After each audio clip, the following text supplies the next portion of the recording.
వందే మాత్రం. నేను మీ journalist Navata. Welcome to our political.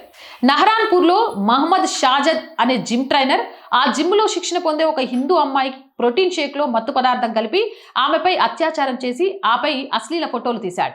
ఆ అమ్మాయికి స్పృహ వచ్చి కేకలు వేయడంతో అతను ఆ ఫోటోలను బయట పెడతానని బెదిరించి ఆమెను బ్లాక్మెయిల్ చేయడం మొదలుపెట్టాడు. చివరికి నిస్సహాయ స్థితికి చేరుకున్న ఆ అమ్మాయి పోలీసులకు ఫిర్యాదు చేయడంతో షాజద్ ని అరెస్ట్ చేశారు. ఆ జిమ్ కి తరచూ వచ్చే అమ్మాయిల వందలాది అశ్లీల ఫోటోలు, వీడియోలు షాజద్ మొబైల్ ఫోన్లో లభించినట్లు నివేదికలు సూచిస్తున్నాయి. మాంసం కోసం ఆకలితో మానవ రూపంలో సంచరించే ఈ తోడేళ్లు మన సోదరీమణులు, కుమార్తెల శరీరాలపై దాడి చేసి వారిని నాశనం చేయడం ఇంకెంతకాలం కొనసాగిస్తారు?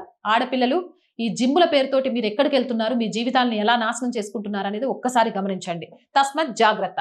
మళ్ళీ ఫస్ట్ వచ్చేసిందండి శాలరీస్ మిగిలిన వాటితోటి నిజంగా ఆర్ బాయ్స్ ఆర్థికంగా చాలా అతలాకుతలం అవుతుంది. ప్లీజ్ ఈ రోజు మీ ఆర్థిక చేయూత మాకు చాలా చాలా అవసరం. సో ఆర్థికంగా సపోర్ట్ చేయాలి అనుకుంటే సబ్స్క్రిప్షన్ పక్కనే జాయిన్ అనే బటన్ ఉంది. 1 to 5 లెవెల్స్ ఉన్నాయి. ఏదో ఒక లెవెల్లో సపోర్ట్ చేయండి. లేదా స్క్రీన్ మీద గూగుల్ పే, ఫోన్ పేతో పాటు అకౌంట్ డీటెయిల్స్ ఉన్నాయి. మీకు తోచిన సహాయాన్ని అందించండి. వ్యాపార ప్రకటనల కోసం 8328500576 నెంబర్ని సంప్రదించండి. జై హింద్, జై భారత్.